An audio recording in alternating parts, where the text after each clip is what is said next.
அஸ்ஸலாமு அலைக்கும் வரஹ்மத்துல்லாஹி வபரகாத்துஹு. ஜன்னத்து கூடுவாச்சேரி குலாவுடைய சட்டம் பற்றி தெளிவாக சொல்லுங்கள். அதுக்கு அடுத்தாப்புல குலா கொடுத்த ஒரு பெண் திரும்ப விருப்பப்பட்டா அதே கணவனோட சேர்ந்து வாழறதுக்கு நம்ம மார்க்கத்தில் அனுமதி இருக்கா?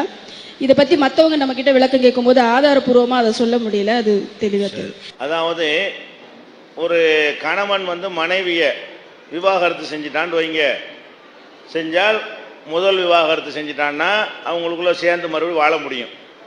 ரெண்டாவது விவாகரத்து செஞ்சிட்டாலும் அவங்க திரும்பி சேர்ந்து வாழ முடியும். மூணாவது தடவை விவாகரத்து செஞ்சாண்டா தான் அவங்க என்ன செய்ய முடியாது, சில கண்டிஷனோட தான் அவங்க வாழ முடியும். உடனே கல்யாணம் பண்ணிக்கிற முடியாதுன்னு இருக்குது.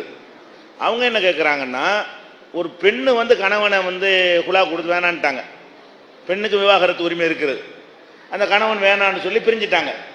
பிரிஞ்ச பிறகு அவங்களும் தப்பை உணர்றாங்க, அவரும் உணர்றாரு, நம்ம சேர்ந்து வாழ்வோம், அந்த கணவனும் அந்த மனைவியுமே சேர்ந்து வாழலாம்னு விரும்புகிறாங்க. இப்படி சேர்ந்து வாழ விரும்பினார்களே ஆனால் அதுக்கு மார்க்கத்தில் அனுமதி இருக்குதா அப்படின்னு கேட்குறாங்க. தாராளமாக அனுமதி இருக்குது. ஒரு பெண்ணு கணவனை வேணான்னு சொல்லி பிரிஞ்சு போன பிறகு அந்த கணவனோட வாழணும்னு விரும்பினால் அவரும் அதை ஒத்துக்கொண்டால், இந்த கணவன் என்ன செய்யணும், அதை ஒத்துக்கொண்டாரையானால் திருமணத்தின் மூலமாக சேர்ந்து வாழலாம். சும்மா கூட்டிகிட்டு போயிட முடியாது.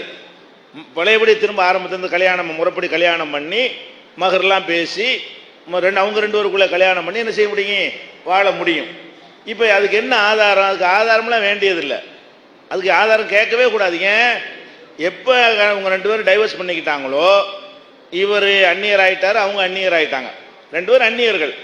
ரெண்டு அந்நியர்களுக்கு மத்தியில் கல்யாணம் பண்ணுறதுக்கு என்ன சட்டமோ அதான் அவங்களுக்கு மத்தியில் உள்ளது. ஒரு அந்நியான ஒரு அந்நிய பெண்ணு, மகரம் இல்லாத திருமணத்திற்கு அனுமதிக்கப்பட்ட உறவினர், அந்த உறவு இல்லாத இருப்பாங்க இல்லையா, தந்தை அண்ணன் தம்பி, இந்த மாதிரி உறவு இல்லாதவங்களா இருந்தா அவங்களை எப்போ வேணாலும் கல்யாணம் பண்ணிக்கிறலாம். இந்த தலாக்கு மட்டும் ஏன் இப்படி வருதுன்னு கேட்டா, அல்லாஹ் அப்படி சொன்னதுனால மூணாவது நீ தலாக்கு சொல்லிட்டேன்னா வேற ஒருத்தனுக்கு வாழ்க்கப்பட்டாதான் நீ கல்யாணம் பண்ணணும் அங்க ஒரு கண்டிஷன் எல்லாம் போட்டுட்டான். இந்த பெண்கள் விவாகரத்து பண்ணுவதற்கு அப்படி ஒரு கண்டிஷன் மார்க்கத்தில் போடப்படலை, குர்ஆன்லையும் போடப்படலை, ஹதீஸ்லையும் போடப்படலை. லட்சம் தடவை கூட சேர்ந்து வாழ்ந்துட்டு அடுத்த தடவை என்ன செய்யலாம், அந்த பெண்ணு வேணான்னு பிரிஞ்சு போயிடலாம். விரும்பினா சேர்ந்துக்கலாம், விரும்பினா சேர்ந்துக்கலாம். அவர் ரெண்டு பேரும் ஒத்துக்கிறானா, ரெண்டு பேரும் மனப்பூர்வம் ஒத்துக்கிட்டார் கிடையானால் திருமணத்தின் மூலமாக என்ன செய்யலாம், சும்மா கூட்டிட்டு வர முடியாது.